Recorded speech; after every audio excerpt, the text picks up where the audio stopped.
예. 이 성경은 창세 이래로 항상 그 마귀의 타깃이 되어 왔습니다. 하나님의 말씀은 항상 마귀의 표적이 되어 왔습니다. 그죠? 우리가 예전에 하나님의 계시에 대해 공부할 때 이 하나님께 주신 그 계시를 마귀가 가만두지 않았음을 공부했습니다. 그죠? 이 세상 신 마귀는요, 물리적인 수단을 동원해서 하나님의 말씀을 멸하려고 시도했습니다. 지금은 마찬가지죠. 성경 자체가 나라에 들어오지 못하도록 금수 조치를 해놓은 나라가 상당히 많이 있습니다. 근데 그런 나라가 원자폭탄은 포함시키지 않았다는 사실. 그러니까 하나님의 말씀이 그런 것보다 훨씬 더 능력이기 때문이라는 거죠. 그죠? 이런 황제의 칙령들, 또 지옥의 칙령들이 있었고 성경을 불태워서 불을 밝혔던 사례들도 많이 있었고요.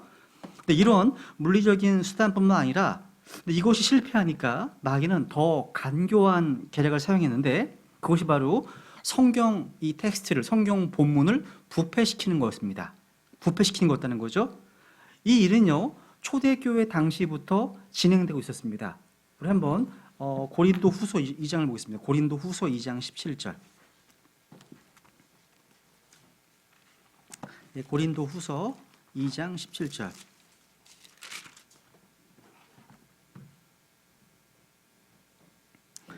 우리 같이 읽어볼까요? 시작.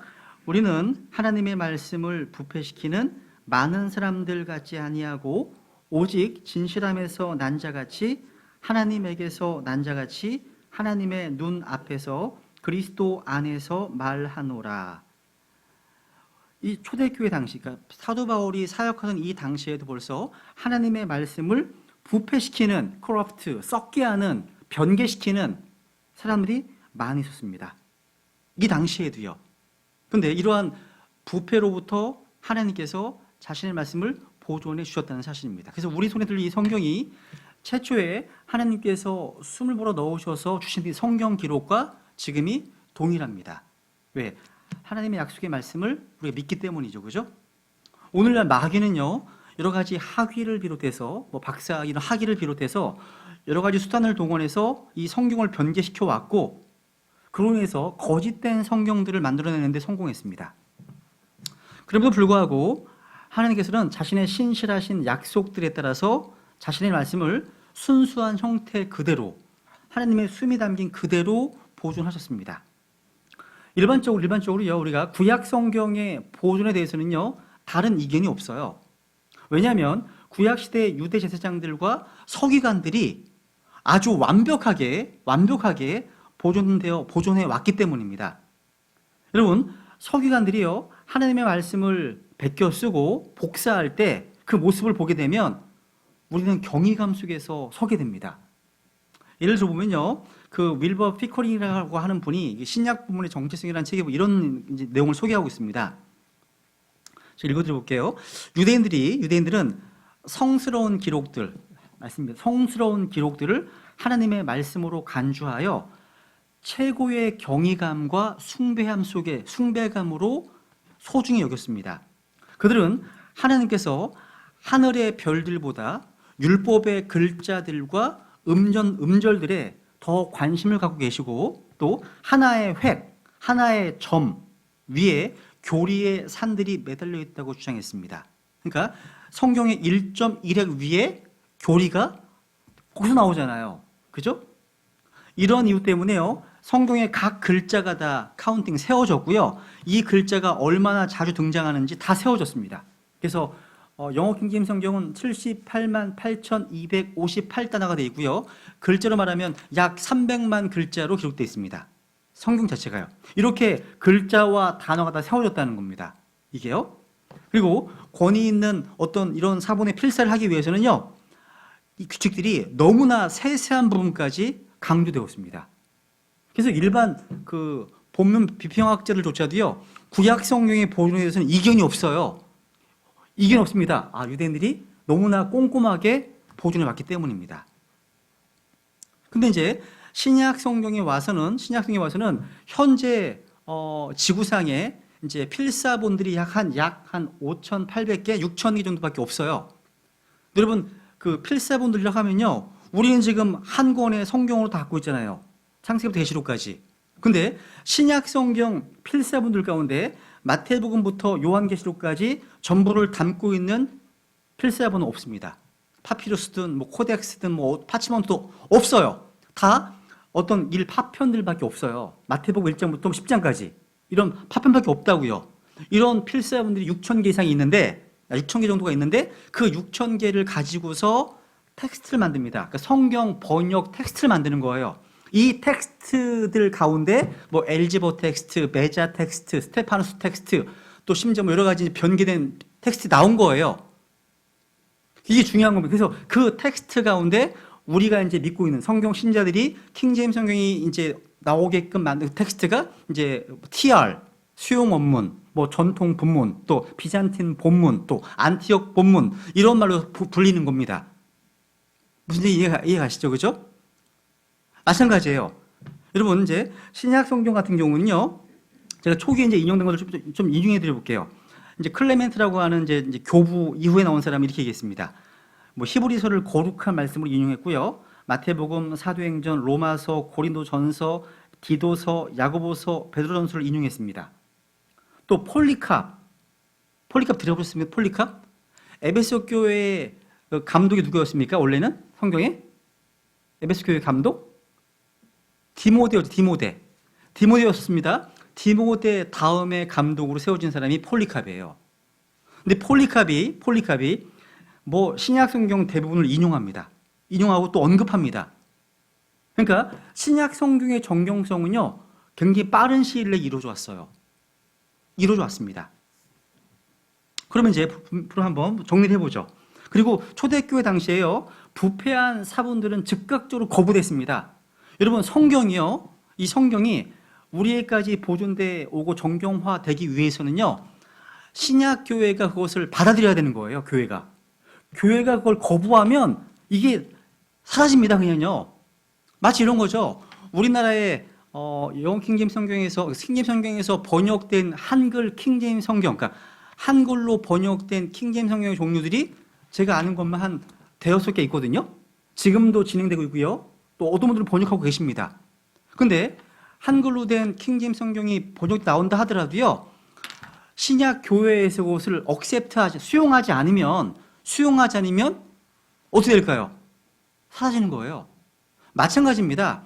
이 신약의 정경성, 성경의 정경성 이 문제도 그 당시에 초대교회 당시 하나님의 백성들이 그것을 거부하면 그거는 뭐 그냥 사라지는 거예요. 마찬가지입니다. 똑같은 겁니다. 그래서 우리가 일반적으로 이제 정경이라고 하면 보세요. 정경을 다루기 전에 여러분 하나 좀 살펴봐야 될 게 있겠네요. 지난주에 이제 우리가 이제 보존에 대해서 공부를 할 때 좀 용어를 조금 정리를 먼저 할 필요가 있을 것 같거든요. 우선 파피루스라고 하는 필사본, 파피루스 필사본이라고 하거든요. 이런 말 많이 들으실 겁니다. 파피루스 들어보셨죠? 이 파피루스라고 하는 이집트 그 나일강가에 서식하는 식물입니다. 그 식물 거기서 만들어진 두루마리 종이 위에 말씀을 기록하는 겁니다. 그것을 파피루스 필사본이라고 합니다. 정의를 하는 겁니다. 그러니까 아주 메마른 기후 때문에 생존을 가능하게 하는 이집트에서 나옵니다. 그런데 파피루스 필사본들은요, 아주 짧고 작은 파편들로 구성되어 있습니다. 그런데 이 파피루스 필사본들이요, 사본들이 발견될수록 더욱더 많이 우리 수용 본문의 말씀들이 발견되었다는 사실, 참고로 알아두면 될 것 같고요. 두 번째 이제 엉셜 필사본이 있습니다. 엉셜 필사본, 요거는 대문자 필사본 이런 말을 합니다. 대문자 필사본, 이게 마주스쿨이라고 하거든요. 엉셜, 요건 알아두세요. 엉셜이라는 엉셜 필사본. 이거 엉셜은 영어 알파벳의 대문자와 같은 겁니다. 그래서 본문을 필사하는데 대문자로 크게 A, B, C 대문자로 다 연결돼 있어요. 이것을 엉셜 필사본이라고 하는 겁니다. 수가 되게 적어요. 그러니까 그 소문자 필사본보다 수가 훨씬 적습니다. 적고요. 4세기 이후부터 나타나기 시작했습니다. 혹시 벨럼이라고 들어보셨나요? 벨럼? 예, 벨럼은 뭐냐면 동물의 가죽으로 만들어진 아주 비싸고 그러나 이제 오래 지속성이 가능한 파치멘트를 벨럼이라고 합니다. 그러니까 종이강의는 가죽에 기록된 겁니다. 양피지 이런 소가죽에 기록된 겁니다. 그래서 이 필사본들은요 대다수가 코덱스 형태로 기록됐어요. 코덱스, 그러니까 책 형태로 기록됐습니다. 책 형태로요. 비싸겠죠, 아주. 그래서 가장 유명한 엉셜 필사본에는 뭐가 있냐면 여러분 잘 아시는 신의 사본과 바티칸 사본입니다. 그러니까 알렉산드리아 본문의 기초로 사용되는 이 두 가지 사본, 가장 유명한 엉셜 필사본입니다. 그래서 엉셜 사본 그러면 안 좋은 거구나 이렇게 이해하시면 돼요. 좋은 필사본이 아니구나. 그다음 이제 초서체 필사본. 아마 지난주 교재 있지 않아요, 이거요? 혹시 내용이 지난주 교재 안 나와요? 없나요? 그렇구나. 초서체 필사본이라는 게 있는데 뭐냐면 이건 이 사본들은 우리가 소유하고 있는 고대 어떤 필사본, 복사본의 대다수를 차지하고 있습니다. 그러니까 초서체는 뭐냐면 영어 알파벳의 소문자와 비슷합니다. 대개 파피루스 필사본들입니다. 대개 서로를 꿰매가지고요 두루마리 형태로 이제 만든 겁니다. 그러니까 이 파피루스는요 지금의 우리 보는 신문 용지, 그러니까 신문과 같이 그리 비싸지 않은 종입니다. 그래서 이 벨룸이라고 하는 거 말씀드린 벨룸, 그러니까 벨룸은 파피루스보다 훨씬 더 비싸긴 했지만 내구성이 좋기 때문에 특별한 경우에 사용되곤 했습니다. 그죠? 근데 초창기 복사본들에는요 말씀드릴 처음부터 끝까지 빈 공간이 없이 기록됐습니다. 그러니까 이게 종류인데 뭐 in the beginning God created 이걸요 띄어쓰기 없이 다 붙여서 기록됐어요. 이런 상태예요. 읽기 무척 어렵겠죠. 이게 미주스쿨 필사본, 초서체 필사본인 겁니다. 그리고요 어려운 게 뭐냐면 하나님, 뭐 아버지, 아들 같은 낱말들은 단축해서 기록했습니다. 단축했다는 게 뭐냐면 이 God이 God잖아요. 그런데 이 God 대신에 GD만 써. 그리고 son, 아들, son이면 SM만 씁니다. 그리고 father, 아버지면 FTR만 씁니다. 그러니까 알아볼 수 있게끔 어떤 축약해서 기록했다는 겁니다. 쉽지가 않죠.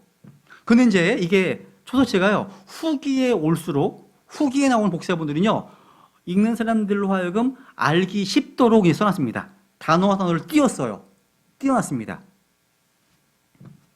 이게 수서체가 이런 거구나. 그러니까 엉셜은 대문자, 수서체는 소문자로 된 사본을 얘기하는 거구나 이렇게 이해하시면 좋을 것 같습니다. 그리고 이제 혹시 성구집이라는 말 들어보셨나요? 성구집, 렉셔널이라는 단어인데요. 이 뭐냐면 여러분 우리 찬송가 돼 있나 모르겠네요. 찬송가 뒤에 교동문 아시죠? 교동문. 거기에 말씀이 적혀 있잖아요. 그죠? 그러니까 초창기에는 성경 어떤 그런 복사본이 부족했기 때문에 성도들에게 성경 구절들을 알려주기 위해서 교동문 형태의 성구집을 사용했습니다. 교동문과 같은 거예요. 이게요. 그러니까 지금 우리 손안에 신구약 성경이 한 권의 책으로 존재한다. 이게 과거에는 상상할 수 없는 거였습니다. 이게 얼마나 큰 복인지 아세요? 이게요? 별로 못 느끼시죠? 그죠? 집에 하도 많이 성경이 있으셔도 안 읽으시나 하셔도 그죠? 이게 복입니다. 엄청난 복입니다. 그래서 이 성구집이 신약시대 초기에 만들어졌고 연대를 따지면 거의 자필 원본이 기록된 시기에 근접해 있어요. 그래서 뭔가 분별할 때 되게 중요한 어떤 기준이 됩니다. 성구집도요. 그리고 이제 역본이라는 표현, 역본 이게 번역본. 여러분 이제 이런 거 쓰잖아요. 성경을 얘기할 때 킹 제임스 바이블이라는 말로 쓰지만 킹 제임스 버전. 이 버전이란 말이 역본이라는 뜻입니다. 역본. 이 버전은 뭐냐면요. 이제 초대교회 당시 세계 공통어로 쓰였던 언어가 그리스어입니다. 헬라어입니다. 이제 그리스어로 신약 성경이 기록됐습니다. 그런데 하나님은요, 그리스어로만 신약 성경을 보존하기 원하지 않으셨습니다. 그래서 이 그리스어에서 다른 나라 언어로 이제 번역하게 하셨거든요. 거기서 이제 번역된 성경을 역본이라고 버전이라고 하는 겁니다. 그래서 초창기에 하나님께서 다른 나라 사람들에게도 복음을 전파하기 원하시기 때문에 초기 그리스도 사본들을 통해서 번역된 성경들이 꽤 있었습니다. 가장 잘 알려진 성경 번역본이 뭐냐면 시리아 역본입니다. 시리아 역본. 이걸 이제 학술에서는 페시타 이 버전이라고 페시타 버전. 그러니까 시리아의 번역본인 페시타 역본이 있습니다. 이것은 AD 150년경에 시리아어로 번역되어서 번역본의 여왕이라고 불렸습니다. 번역본의 여왕이요. 그리고 또 한 가지 역본이 있습니다. AD 157년경에요. 라틴어로 번역됐습니다. 이것을 다른 말로 구라틴 역본. 구라틴 역본이 있습니다. 구라틴 역본. 이 두 가지는 신약 성경의 어떤 번역본들 가운데 가장 오래전에 기록된 번역본들 중에 하나입니다. 이것은 바로 이 페시타하고요.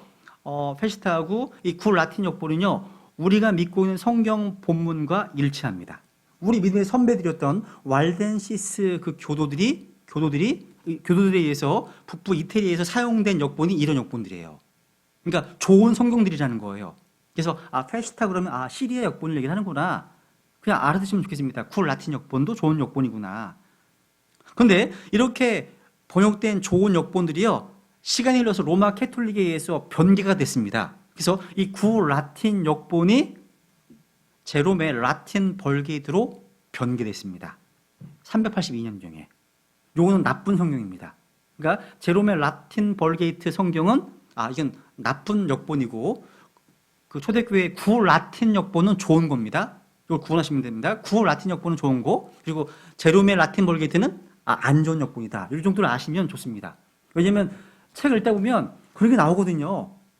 나와요. 이게 무슨 성경이지? 좋은 건지 나쁜 건지 이게 잘 모르실 때가 있잖아요. 그죠?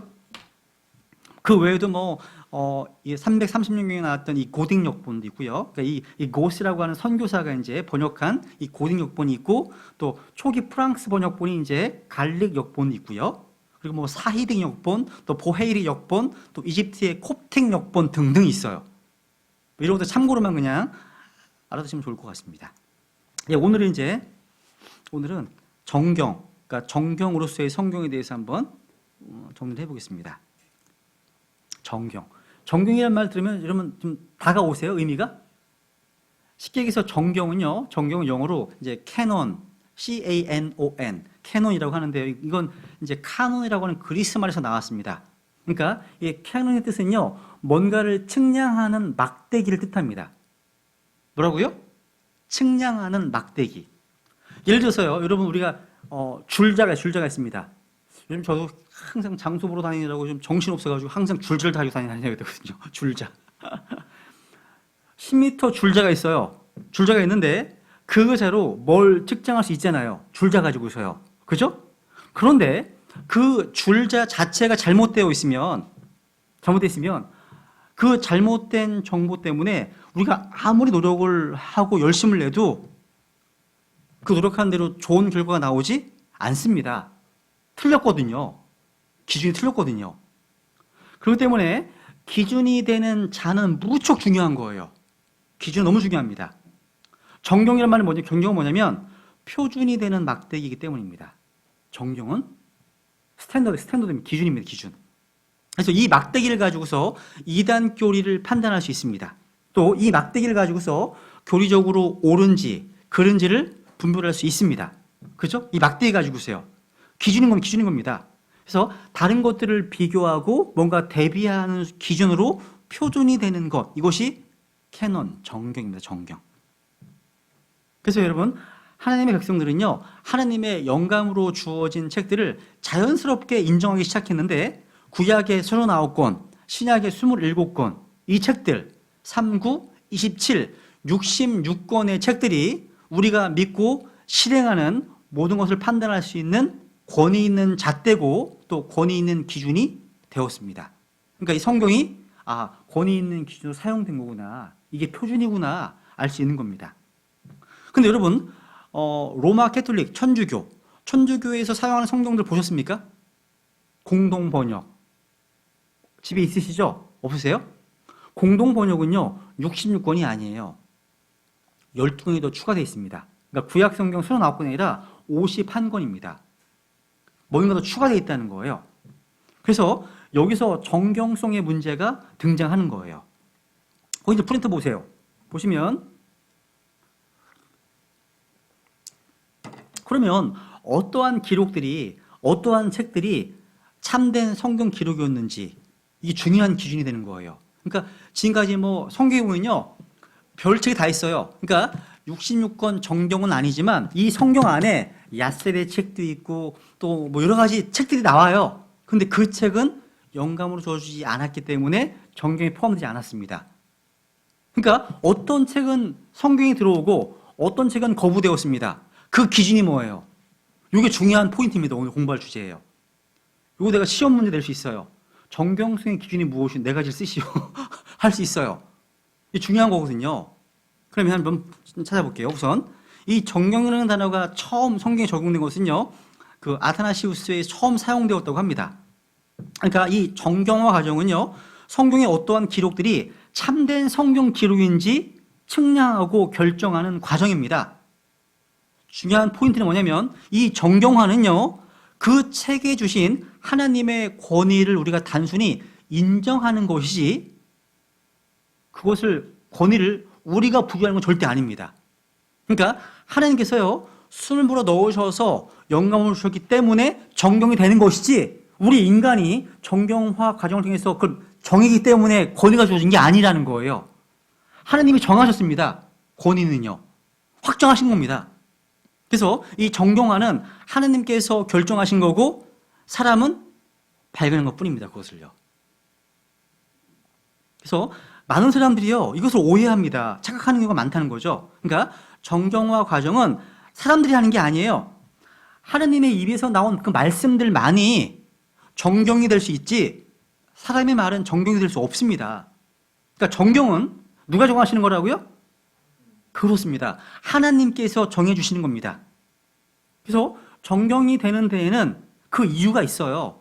왜? 하나님의 숨이, 하나님의 영감이 이 책에 들어있기 때문에 정경이 되는 거지, 사람들이 뭐 카라타고 공예 해가지고 수없이 많은 회의를 하고 결정한다고 해서 정경이 되는 것이 아닙니다.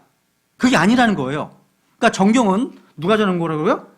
하나님이 정하는 겁니다. 그러니까 정경이 되는 이유는 이 안에 하나님의 인스피레이션, 숨결, 호흡, 영감이 들어있기 때문에 정경이 될 수밖에 없습니다. 영감이 들어있는 것은요. 그래서 여러분, 하나님의 영감이 들어있지 않으면 사람들이 아무리 노력을 한다 하더라도요, 결코 정경이 될 수 있어요, 없어요? 없습니다. 그렇기 때문에 뭐 에녹의 책, 바나마 서신 이런 것들이 외교인 거예요. 정경이 아니라. 그러면 이제 정경화의 기준에 대해서 한번, 그래서 어떤 책의 정경성을 이제 결정하기 위해서 일반적으로 정해진 4가지 기준들이 있습니다. 첫 번째, 정리해보기 첫 번째, 기자. 무슨 얘기냐면 그 책을 기록한 사람이 하나님께서 임명하신 사람이었는가, 이게 중요합니다. 한번 베드로후서 1장을 볼게요. 베드로후서 1장 20절. 베드로후서 1장 20절.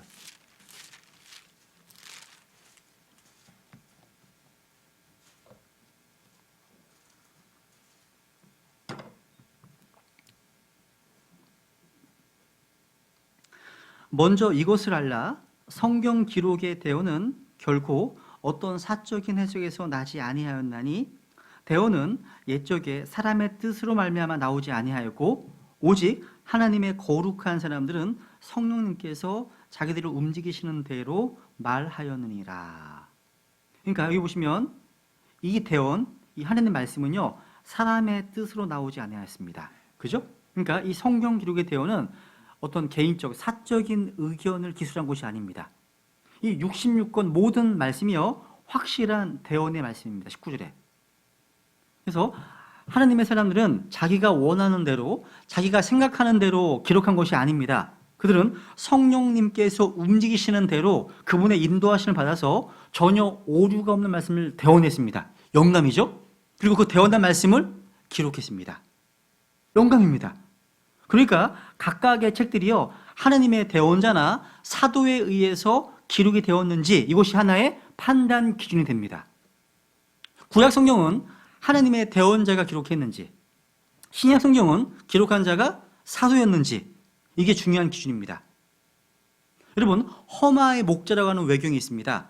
이 허마의 목자라는 외경은요, 사도 요한의 죽음 이후에 기록되었다는 이유 때문에 대부분의 교회에서 거부됐습니다. 그러니까 기록자가 사도가 아니었기 때문에.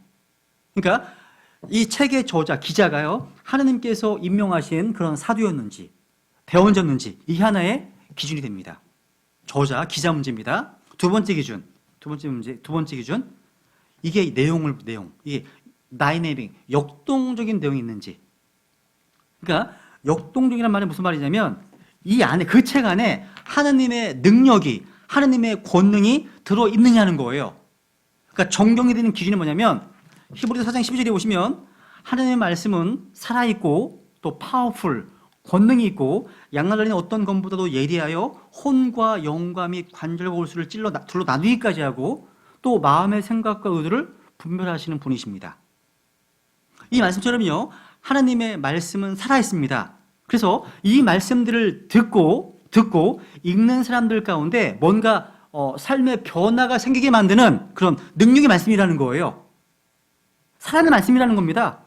여러분, 우리가 어떤 위인전을 읽고 어떤 전기를 읽어도 감화를 받아요. 감동받습니다. 그래서 그걸 자기 삶의 모토로 삼고 어떤 삶의 기준으로 삼아서 훌륭한 사람이 되기도 하는데, 우리가 알고 있는 이 책이 창조주의 책, 주님의 책, 창조 하나님의 책이라고 믿는다면, 그리고 이 말씀이 우리에게 들어온다면, 우리 삶에 들어온다면 우리 삶이 어떻게 될까요? 당연히 변화가 일어나겠죠? 이게 역동적인 내용이라는 거예요. 그러니까 그 책이 하나님의 영감이 담긴 책이라면 변화를 가져다 준다는 겁니다. 내용이요. 그래서 이것을 이 다이내믹이라고 하는 거예요. 다이내믹. 여러분, 사도행전 17장을 볼까요? 한번 사도행 17장. 이 하나님 말씀의 역동성 때문에요, 세상이 뒤집어졌습니다. 초대교 당시에. 사도행전 17장 6절.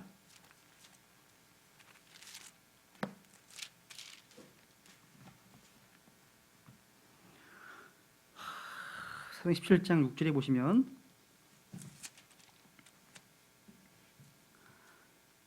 오절부터 보면요. 그러나 믿지 아니한 유대인들은 시기심에 차서 천박한 어떤 불량배들을 데려다가 무리를 지어 온 도시를 소란하게 하고 야손의 집을 습격하여 그들을 백성에게 끌어내려 하였으나 그들을 발견하지 못하매 야손과 어떤 형제들을 끌고 도시의 치리자들에게 가서 외치되, 그 다음, 세상을 뒤집어 엎은 이 사람들이 여기에도 이르렀는데 The world upside down입니다. 세상을 뒤집어 엎은 이 사람 여기 이르렀다.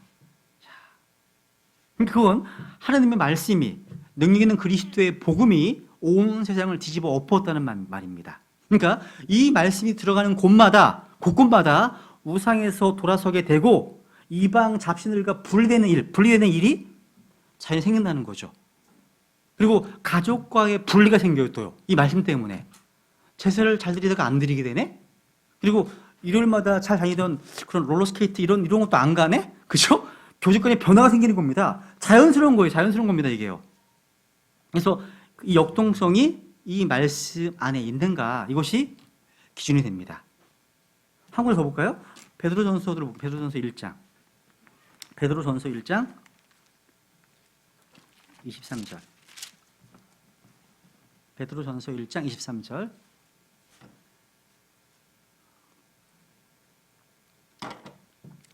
너희가 다시 태어난 것은 썩을 씨에서 난 것이 아니요 썩지 아니할 씨에서 난 것이니 살아있고 영원히 거하는 하나님의 말씀으로 된 것이니라. 여러분, 사람이 다시 태어나는 것, 거듭나는 것은 사람의 전통으로 되는 게 아니에요. 사람의 말로 되는 게 아닙니다. 사람의 가르침으로 되는 게 아닙니다. 다시 태어나기 위해서 꼭 필요한 건 뭐예요? 바로 썩지 아니할 씨, 하나님의 말씀입니다. 말씀. 그래서 이 말씀이 들어가면 사람이 변화가 되고 거듭나는 겁니다. 그리고 거듭난 이유도 마찬가지예요.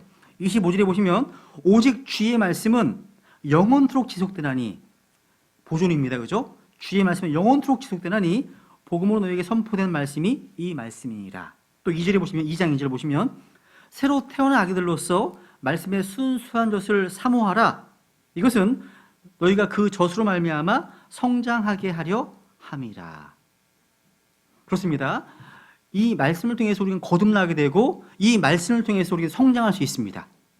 그러니까 어떤 책이 참된 책인지를 알려주는 기준은 뭐냐? 이 책이 생명을 주는지, 이 책 안에 생명이 있는지, 그리고 이 책이 우리 믿음을 세워주고 있는지에 따라서 정경성의 기준이 된다는 겁니다. 이해 가시죠? 무슨 얘기인지? 그죠? 좀 어려우세요? 사실 말만 어렵지 어려운 거 하나도 없어요. 뭐 신학자들이 벨럼부터 파치 이런 말 어렵게 만들어서 그렇지 실제 알고 보면 아무것도 아니에요. 여러분 의사 선생님들도 마찬가지 아니에요? 병원 가면 막 용어로 막 쓰잖아요. 감기네 뭐.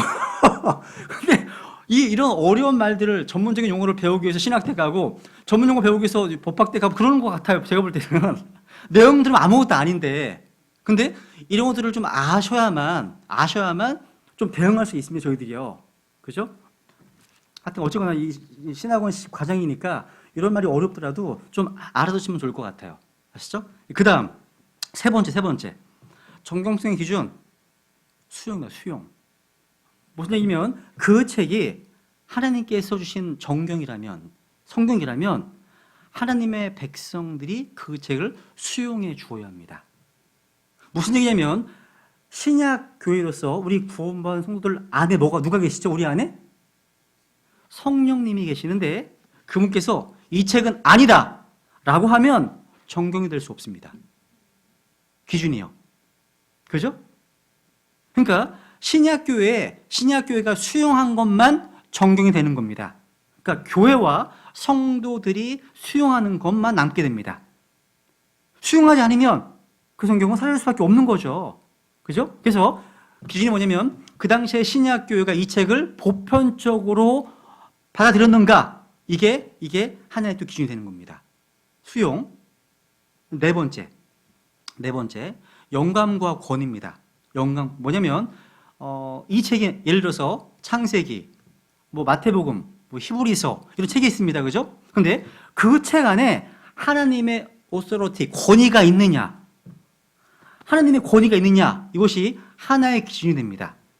그러니까 이 책에 하나님의 권위가 없으면 정경이 될 수 없습니다.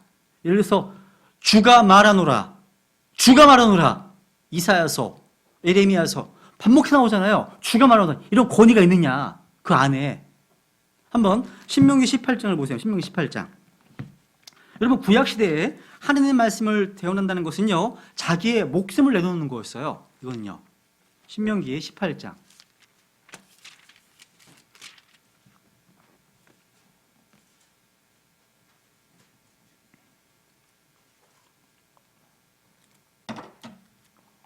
(20절) 그러나 만일 대언자가 내가 말하라고 명령하지 아니한 말을 자기 뜻대로 내 이름으로 말하거나 혹은 다른 신들의 이름으로 말하면 그 대언자는 죽으리라 하셨느니라. 내가 혹시 마음속으로 이르기를 주께서 이르시지 않은 말씀을 우리가 어떻게 알리요? 하리니 기준이 뭐예요? 만일 대언자가 주의 이름으로 말하는데 그 일이 뒤따라 일어나지도 아니하고 성취되지도 아니하면 그것은 주께서 말씀하지 아니하신 것이요 오직 그 대언자가 자기 뜻대로 그것을 말하였나니 너는 그를 두려워하지 말지니라. 자기 뜻대로 한 말은 정경이 될 수 없습니다. 그러니까 구약시대에 주님의 이름으로 그 권위가 들어있지 않으면 정경이 아닙니다. 안 해요. 사실 하나님의 대언자들은요, 사실 자기 목숨을 내놓고 말씀을 대언하는 겁니다. 그러니까 이 책에 하나님의 권위가 들어있는가? 여러분 외경이나 위경에는 하나님의 권위가 없어요. 여러분 외경이나 위경이 나쁜 건 아니에요. 왜냐하면 외경에도요 역사적인 가치가 들어있습니다. 이따 공부하시겠지만 외경은요 그 BC 약 400년경부터 주님의 초림까지 약 400년 동안이 침묵의 시기라고 합니다. 침묵의 기간. 하나님께서 어떤 대언자를 통해서 어떤 말씀을 주신 적이 없습니다. 주시지 않았습니다. 불안한 거예요. 그때의 과정을 기술한 책들이 외경입니다. 외경. 그러니까 역사적인 가치가 있어요. 근데 뭐가 없는 거 거기 안에? 예? 그렇죠. 하나님의 숨결이 영감이 없는 거예요. 그럼 영감이 없으면 뭐가 되는 거예요? 정경이 될 수가 없어요. 없습니다. 그죠?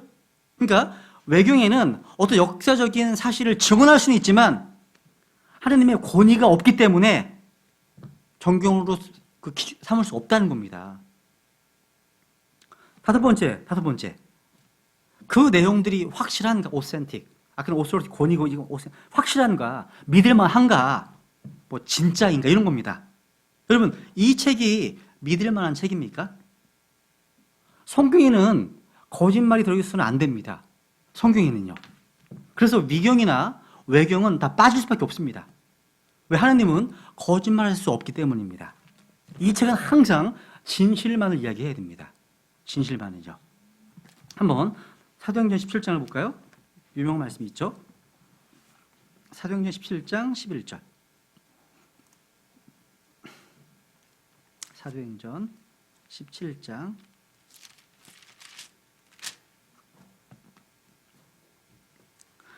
10절. 밤에 형제들이 바울과 실레를 즉시 베레아로 보내니 그들이 그곳에 이르러 유대인들의 회당에 들어가니라. 이들은 데살로니가에 있던 자들보다 더 고귀하여, 베레아 사람들입니다, 온전히 준비된 마음으로 말씀을 받아들이고 그것들이 그러한가 하여 날마다 성경 기록들을 탐구함으로 그들 중에 많은 사람이 믿고. 쭉 하고 있습니다. 그러니까 베레아에 있는 사람들이 왜 칭찬받았습니까? 왜 고귀하다고 평가받고 있습니까? 온전히 준비된 마음으로 말씀을 받아들이고 그것들이 그러한가 하여 항상 날마다 성경 기록들을 탐구했기 때문에 칭찬받았습니다. 그러니까 이 책이 정경이라면, 참된 어떤 책이라면 다른 성경 기록과 비교했을 때 진리여야 됩니다. 거짓이면 안 된다는 거죠. 그런데 외경은 신뢰성이 없기 때문에 거부된 거예요. 제가 이따 말씀드릴 겁니다. 외경에 들은 내용들을 말씀드릴 거예요. 디모데전서 4장 1절에 보면요, 마지막 때에 어떤 사람들이 믿음에서 떠나서 유혹하는 영들과 마귀들의 교리들에 주의를 기울일 것이다, 이렇게 경고하고 있습니다. 유혹하는 영들과 마귀들의 교리 등, 이것이 무엇이 진리인지 아닌지 이것은 하나님 말씀에 의해서 테스트 받아야 됩니다. 테스트 받아야 됩니다. 거기에 어떤 오류가 있다면 결코 그것은 정경이 될 수 없습니다.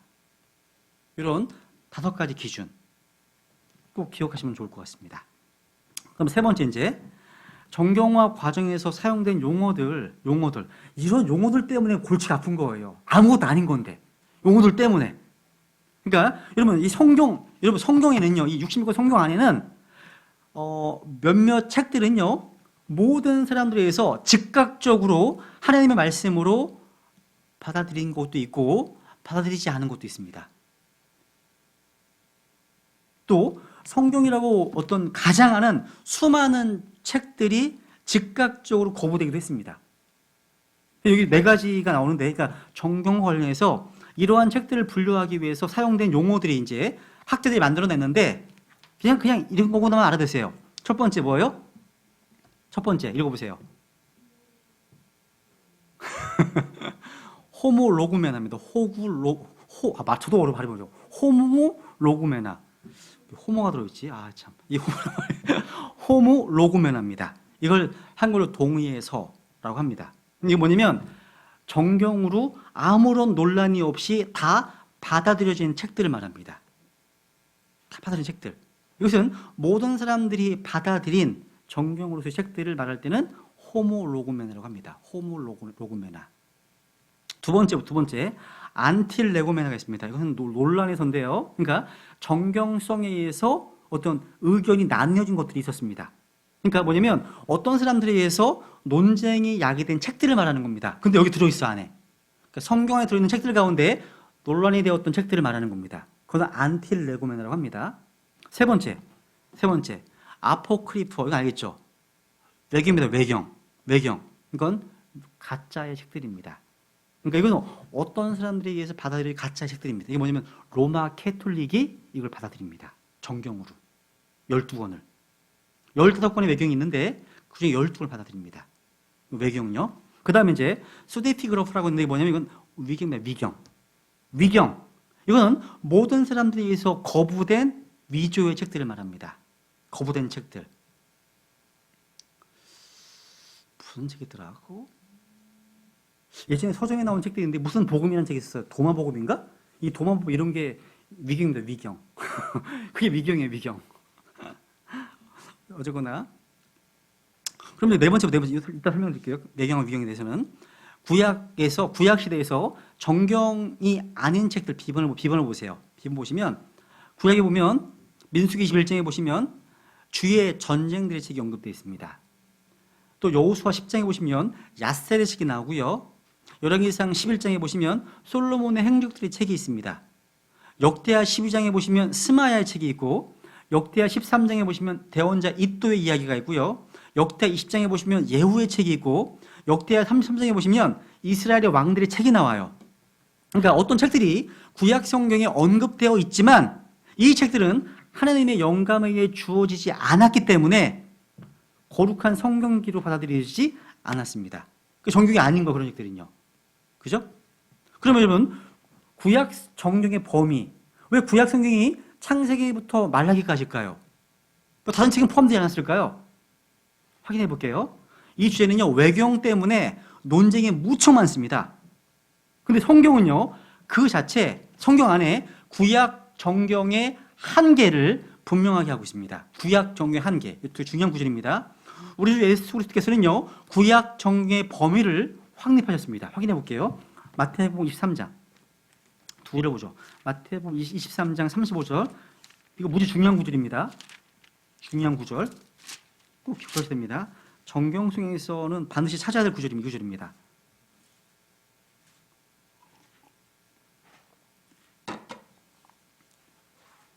마태복음 23장 35절 여기 보시면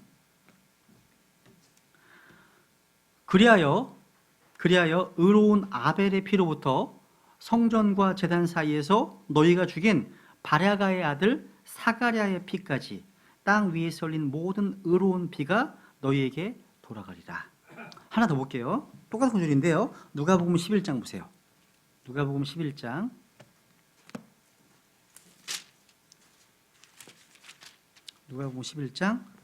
50절 51절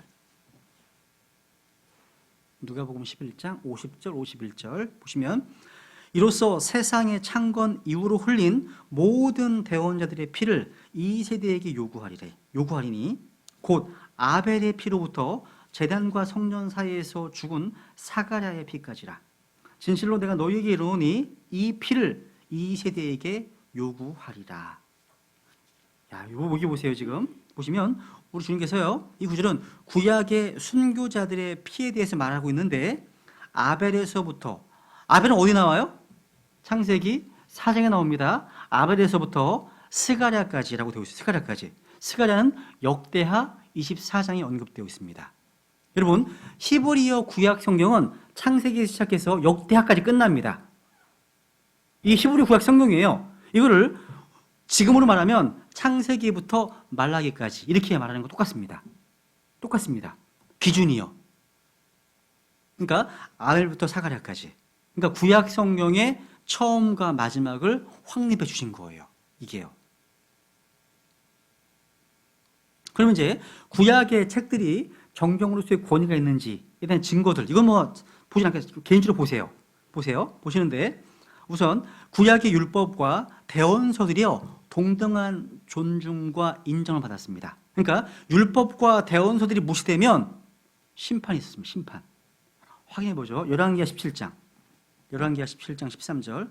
그러니까 모세 율법을 되게 중시하는 사람 많잖아요. 모세 율법과 대언서들은 동등한 권위가 있습니다. 열왕기하 17장 13절.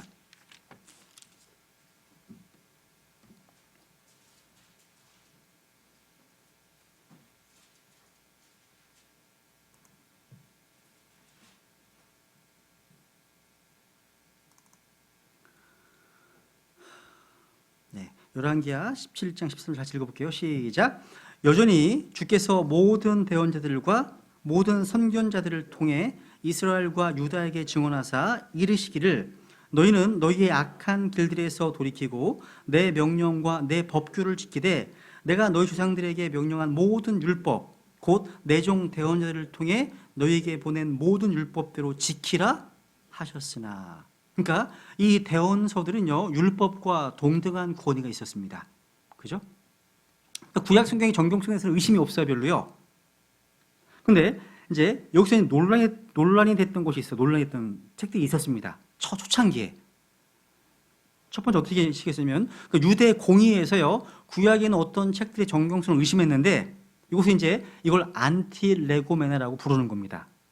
논란의 책들. 구약 시대에는 5권의 책들이 의심이 되었습니다. 뭐냐면 첫 번째가 뭐예요? 솔로몬의 아가서입니다. 솔로몬의 아가서가 이 남녀 간의 그런 관능적, 센슈얼, 관능적인 어떤 그런 언어 때문에 논란이 있었습니다. 그죠? 근데 이 복된 책은요, 우리 주 예수 그리스도와 몸된 교회와의 관계를 그려주고 있을 뿐만 아니라 결혼의 신성함과 순결을 장려하고 고무시키는 책입니다. 솔로몬의 아가서가요. 그래서 정경으로 들어온 거예요. 두 번째, 전도서. 전도서는요, 아주 인생 무상, 헛되다. 이건 회의적인 언어 때문에 논란이 되었습니다. 근데 이건 정경의 문제가 아니라 해석의 문제입니다. 해석의 문제. 왜냐하면 이 전도서라는 책은요, 해 아래에서 보는 삶의 관점에 대해서 기록하기 때문입니다. 그 책의 결론은 뭐예요? 결론은 아주 영적입니다. 하나님의 두려워하라. 그죠? 그분의 모든 명령을 지켜라. 이런 게 결론이잖아요. 또 에스터. 여러분, 에스터라는 책은 왜 정경 속에 논란이 되었을까요? 이 책은요. 에스터 읽어보시면 아시겠지만 에스터에는요, 하나님이라고 하는 이름이 한 번도 안 나와요. 하나님이라는 이름이 한 번도 안 나오기 때문에. 그런데 에스터만큼 하나님의 임재와 하나님의 섭리를 잘 보여준 책은 또 없습니다. 성경에 들어왔습니다. 그리고 이제 에스겔서도 마찬가지예요. 에스겔서는 아마 모세 율법과 일치하지 않았기 때문에 그것 때문에 논란되었는데 사례가 없어요. 통과됐습니다. 성경으로. 그 다음에 잠언은 요들 때문에 그래요. 한번 볼게요. 잠언 26장 4절과 5절에 보시면 잠언 26장 4절. 그러니까 이걸 모순이라고 상상하기 때문에 논란이 되었습니다. 잠언 26장 4절과 5절. 어리석은 자의 어리석은 것을 따라서 그에게 대답하지 말라. 너도 그와 같을까 염려하노라. 5절. 어리석은 자의 어리석은 것을 따라서 그에게 대답하라. 그것으로 지혜롭게 여길까 염려하노라. 모순이네. 근데 이거는요, 해석의 문제이고 깨달음의 문제일 뿐이죠. 모순은 없습니다. 어떤 사람들이 이렇게 답변해야 되고 또 다른 사람에게 또 다르게 답변해야 되잖아요. 그죠? 이거 정경의 문제가 아무 상관없는 거예요. 그럼 이제 외경은 기록된 시기가 말라기부터 예수님께서 오실 때까지 약 400년 동안을 이제 침묵의 기간이라고 말하죠. 그죠?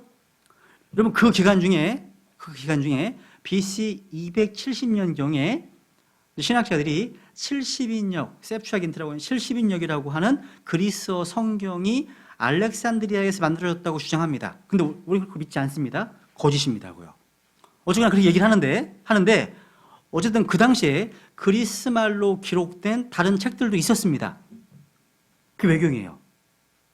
그러니까 이 외경은요, 역사책이기 때문에 역사적인 가치는 충분히 있습니다. 그런데 영감은 들어있지 않기 때문에 정경에서는 제외되었습니다. 그러니까 400년 동안 유대인들에게 어떤 일이 있었는지를 보여주는 역사적인 가치가 있었습니다. 그게 외경입니다. 그런데 이 외경의 문제는요, 로마 천주교, 로마 캐톨릭이 보는 성서들 안에 포함되어 있는 구약 성경 39권에 덧붙여진 책들 때문에 이 중요한 주제예요. 이게요. 그러니까 이 외경에는요, 구약과 신약 사이의 시기 동안 기록된 15권의 유대인들이 쓴 저술로 구성되어 있습니다.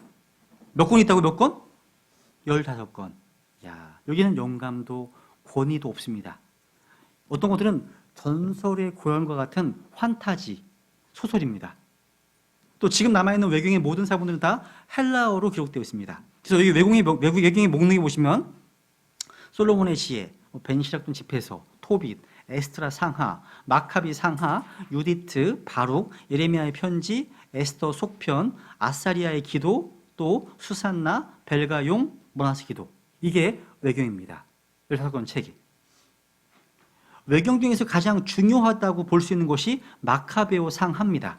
마카베오 상하. 역수인 사실이 기록되어 있기 때문에.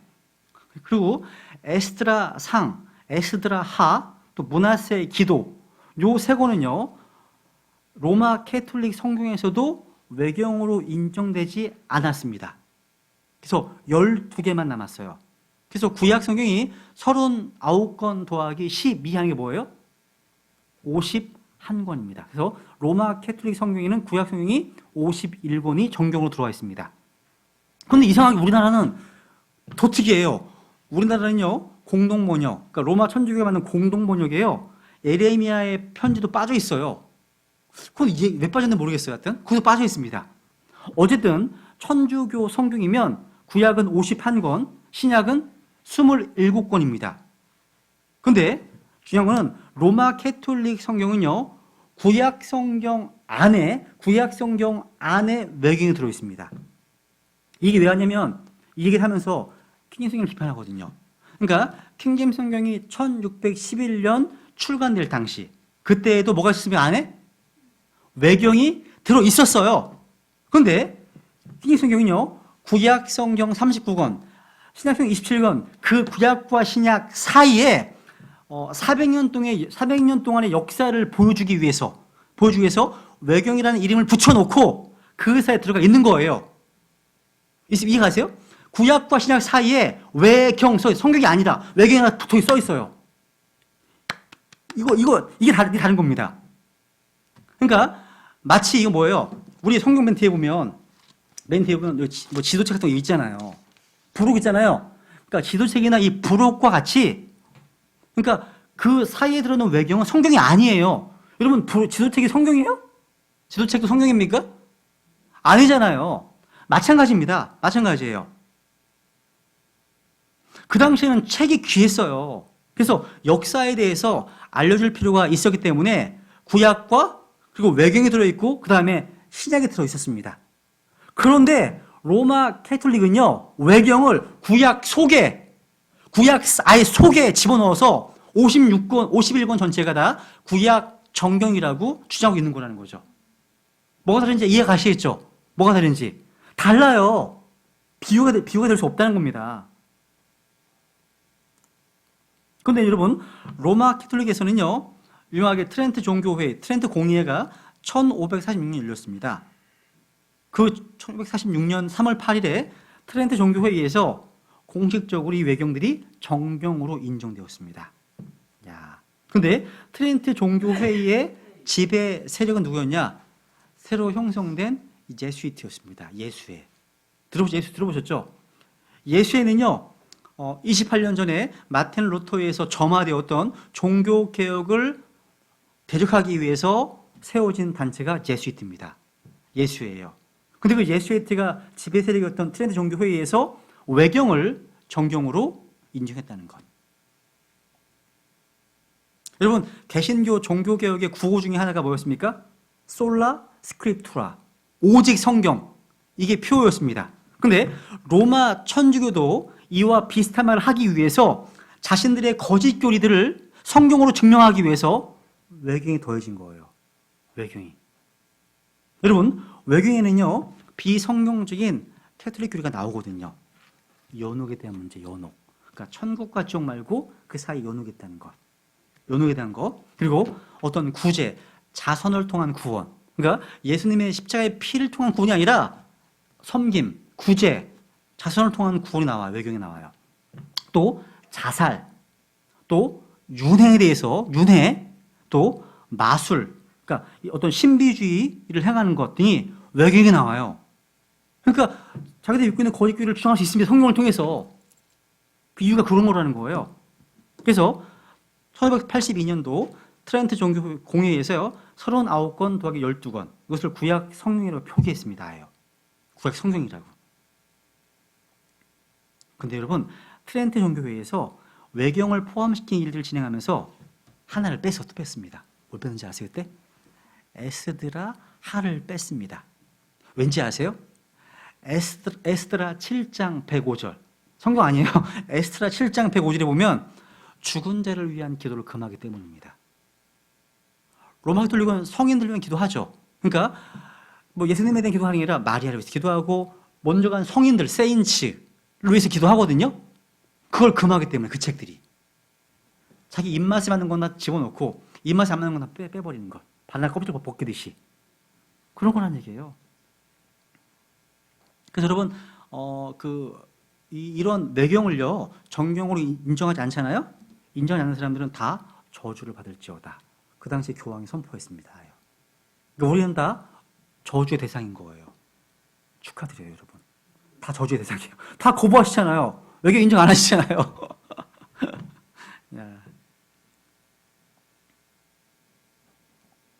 그래서 이제 외경의 정경성에 대한 논란들이 많이 있었잖아요. 근데 구약의 역사가들도 다 이걸 다 인정합니다. 요세푸스도 다 그걸 목록에서 배제시켰고요. 필로도 마찬가지고요. 누구도 인정하거나 암시하지 않았습니다. 그죠? 넘어가고 위경은 위경 H번 위경. 위경은요 한마디로 가짜 위경 가짜. 이 책은 어느 누구에 의해서도 정경으로 받아들이지 않았던 책들이 바로 위경입니다. 이것 바로 BC 200년경부터 AD 200년 사이에 기록된 책들입니다. 여기에는 뭐 이런 것도 있습니다. 한번 그냥 들어놓으세요. 욥의 언약, 솔로몬의 언약, 에녹의 비밀들, 바룩의 아포칼립스, 노아의 책, 제2바룩, 제3바룩, 얀네와 얀보레의 회개, 이사야의 순계, 에녹서, 희년의 책, 12족장의 유언서, 제4 마카베오서, 아리스테아스가 필로크라테스에게 보낸 편지, 바룩의 글, 솔로몬의 시편, 여선지의 예언서, 모세의 승천기, 모세의 계시록, 예레미야의 예언, 18개의 헬라어 시편, 스바냐의 아포칼립스, 엘리야의 아포칼립스, 시편 151편, 151편도 있어요. 그리고 에스드라스의 아포칼립스, 세계의 시리아 시편, 이런 게 엄청 많아요. 다 이게 뭐라고 이게? 위경. 위경입니다, 위경. 여러분 이제 이 정경이요. 정교 확립된 시기가 교회사적으로 보통 라오디게아 종교회의, 그러니까 AD 363년경에 정경이 아닌 책들을 읽는 것을 금지시켰습니다. 그러니까 그때쯤 신약 성경의 정경화는 체중화되었습니다. 그리고 27권의 신약의 책들이 처음으로 완전하게 리스트된 것은 AD 367년에 아타나시오에서 다 주어져 있습니다. 그러니까 아마 그 이전도 정경이 끝났는데 목록이 언급된 시기가 AD 367년이었다는 겁니다. 그리고 AD 390년에 보면요, 히포의 공의회에서는 27권의 책을 정경으로 선언했습니다. 그리고 397년 카르타고 공의회에서 교회에서 신약 이외의 다른 책을 읽는 것을 금했습니다. 그래서 이제 AD 한 4세기경이면 정경성의 문제가 다 확립 끝났다는 사실이에요. 그러면 이제 그 다음 신약의 안틸레고메나, 그러니까 신약 흥행 가운데 정경성이 의심받았던 책, 논란이 되었던 책들이요 한 7권이 되는데요. 어떻게 되냐면 첫 번째 히브리서입니다. 히브리서. 왜? 저자의 히브리서를 기록한 기자의 익명성 때문에 논란이 되었습니다. 우리 킹제임스 성경은요 히브리서를 누가 기록했다고 되어 있습니까? 히브리서 누가 기록했어요? 바울이요. 써 있잖아요. 히브리인들이 보면 사도 바울의 서신이라고 써 있잖아요. 그죠? 그거는 그 기록 앞에 나와 있는 그 저자, 요거는 영감으로 주어진 거예요, 뭐예요? 말씀드렸잖아요. 저자는 흠이 되는 부분은, 그죠? 영감으로 주어진 부분은 아니지만 하나님께서 우리의 유익을 위해서 섭리 가운데 넣어진 것이라고요. 믿으면 돼요. 믿으면 되는 겁니다, 그죠? 또 이 히브리서가요 제사장직과 희생물을 드리는 것을 반대해서 가르치고 있기 때문에 이게 논란이 되었던 거예요. 단번 속죄를 가르치기 때문에. 그런데 정령으로 확립됐죠, 그죠? 그 다음에 이제 야고보서도 마찬가지예요. 야고보서는 바울의 기록과 충돌된다는 그 문제 때문에 논란이 되었습니다. 로마서에서는 믿음으로 의롭다 받는다 배우는데 야고보서는 어떻게 되어 있습니까? 행위로 된다 배우잖아요. 그래서 이건 논란이 된 거예요. 그런데 보는 관점이 다른 거죠. 그죠? 로마서는 하나님의 관점, 하나님 앞에서 칭의를 말씀하고 있는 거라면 야고보서는 믿음이 있다면 사람들 앞에서는 행위로 보이는 거예요. 그러니까 믿음이 있다면 믿음의 행위가 드러나게 돼 있다는 사실입니다. 그걸 얘기를 하는 거예요. 그러니까 조화로운 책이라는 거 두 개 다 지켜요. 세 번째, 베드로서도 마찬가지예요. 베드로서는요, 베드로전서와의 스타일 차이 때문에 논란이 되었습니다. 예를 들어서 베드로전서에는 예수 그리스도의 사도라고 되어 있는데 베드로후서에는 예수 그리스도의 종이라고 되어 있습니다. 이런 것들. 그 다음에 요한 2서, 요한 3서도 마찬가지예요. 이것은 사도 요한의 개인적인 서신이기 때문에 논란이 있었다는 사실입니다. 논란이 있었습니다. 그 다음 유다서. 유다서가요, 신약 성경의 안텔로그메나, 그러니까 논란이 된 책 가운데 가장 마지막에 정경으로 들어온 책이에요. 왜냐하면 이유가 있어요. 이건 좀 찾아볼게요. 왜냐면 논란이 되기 때문에. 유다서 9절을 보세요. 9절. 유다서 한 장밖에 없죠. 유다서 9절.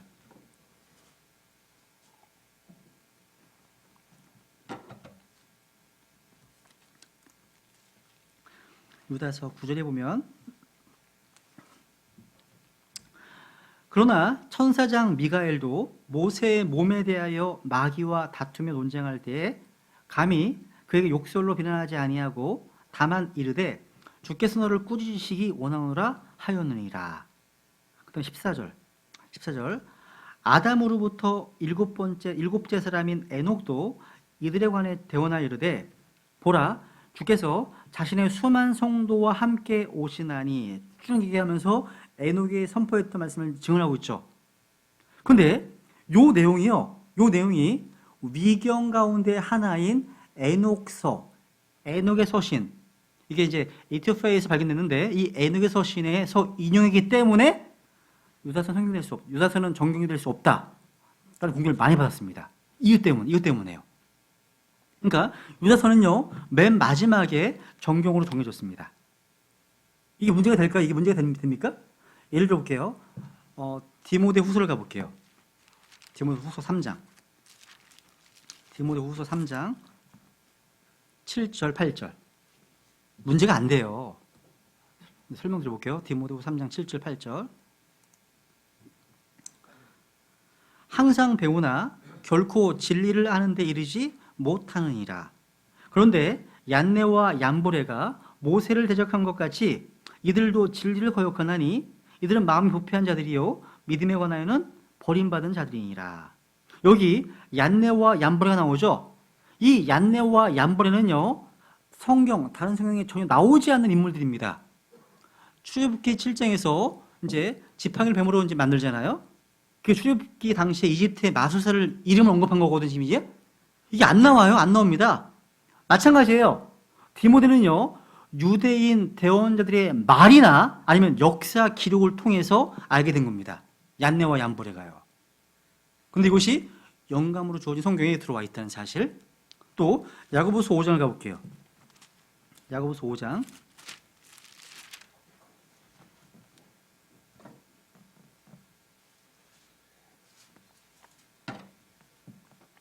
야고보서 5장 17절. 엘리야는 우리와 같이 동일한 성령의 지배를 받은 사람이로되 비가 오지 않기를 그가 간절히 기도하니 3년 6개월 동안이나 땅에 비가 오지 아니하였고. 얼마 동안요? 3년 6개월. 그러니까 엘리야 당시에 기근의 기간이 3년 반, 3년 6개월이라고 야고보서가 기록하고 있습니다. 그런데 열왕기상 17장, 열왕기상 18장에 보면 3년 6개월이라는 기록이 있어 없어요? 없습니다. 없어요. 하나님께서 나중에 예수님을 통해서 또 야고보를 통해서 그 기간이 3년 6개월이라는 사실을 성령님께서 가르쳐 주실 수 있는 겁니다. 있다는 겁니다. 성령님께서요. 또 볼게요. 마태복음 27장 볼게요. 마태복음 27장 9절. 그러니까 유다서의 정경성이 의심되는 가장 큰 이유가 에녹서에서 인용했다. 이걸 얘기를 하는데 마태복음 27장 9절에 보세요. 또 마태복음 27장 9절. 이에 대언자 예레미야를 통하여 말씀하시는 것이 성취되니라. 일렀을 때 그들이 값을 매긴 자의 가격, 곧 이스라엘 자손에 속한 자들이 값을 매긴 자의 가격인 은 30개를 취하여 되어 있죠. 여러분, 예수님께서 은 30개 팔리는 내용은요 예레미야 전체를 다 읽어봐도 나와요, 안 나와요? 안 나와요. 나오지 않습니다. 예레미야는 안 나와요. 안 나옵니다. 근데 구절을 다시 해보세요. 대언자 예레미야를 통하여 뭐 한 거예요? 말씀하신 거예요. 그러니까 말씀하신 거 기록되고 있죠? 그러니까 말씀하신 것이지 기록된 것이 아닙니다. 즉 대언은 했지만 기록되지는 않았던 것입니다. 그러니까 예레미야가 대언할 말과 또 기록한 말이 있다는 거죠. 제가 영감에서 말씀드렸죠? 영감 일시적으로 뭐라고요? 대언할 때가 영감이라는 것. 말씀드렸잖아요. 그런데 대언한 것들이 전부 다 기록되지 않았다는 사실이죠. 이해 가시죠, 무슨 얘기인지? 그렇기 때문에 에녹스도 같은 경우도 마찬가지예요. 문제가 좀 없다는 겁니다. 더 보죠. 사도행전 17장. 사도행전 17장. 사도행전 17장 18절.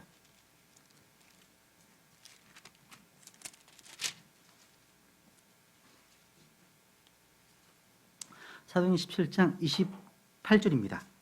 사도행전 17장 28절에 보면 이제 바울이 이제 아테나에서 설교를 합니다. 그죠? 그 내용 가운데 이는 우리가 그분 안에서 살며 움직이며 존재하기 때문이라.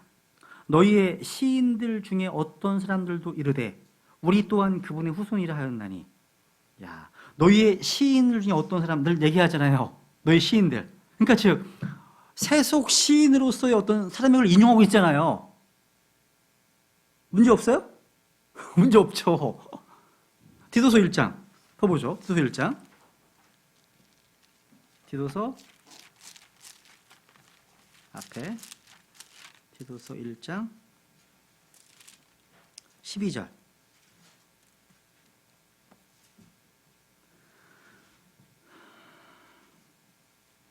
그들 중에 한 사람 곧 그들의 대언자도 이르기를 크레테 사람들은 항상 거짓말쟁이요 악한 짐승이요 게으른 탐식가라 하였는데.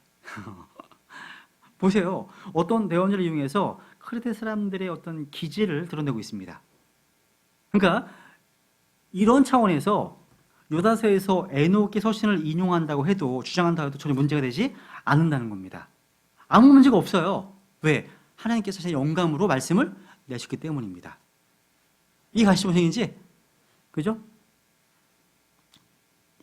또 그리고 계시록 같은 경우는 이제 전천년주의적 가르침 때문에 논란이 있었다는 거죠. 그죠? 신약의 외경에는 뭐 바나바 서신, 고린도 서신, 클레멘트 서신, 허마의 목자, 디다체, 히브리인들의 복음 뭐 여러 가지 있습니다. 이건 뭐 인터넷 조회하면 다 나오니까요. 신약의 위경에는 거짓 복음서들이 21개가 있고요. 거짓 행전들이 8개가 있습니다. 또 거짓 서신들이 4개가 있고요. 거짓 계시록이 7개가 있습니다. 7개가 있어요. 그죠? 이거는 뭐 찾아보면 나오니까요. 하여튼 제일 중요한 거는 정경화 과정에서의 5가지 기준이 제일 중요합니다. 제일 중요하고요. 하여튼 이 부분은 개인적으로 한번 여러 가지 책들을 살펴보시고 또 참고하시면 문제가 없으니까요. 그렇게 하시면 될 것 같고, 예, 오늘은 좀 일찍 끝났네요, 그죠? 오늘 여기까지만 하고요. 예, 다음 주에 또 진행하겠습니다. 네, 감사합니다. 네.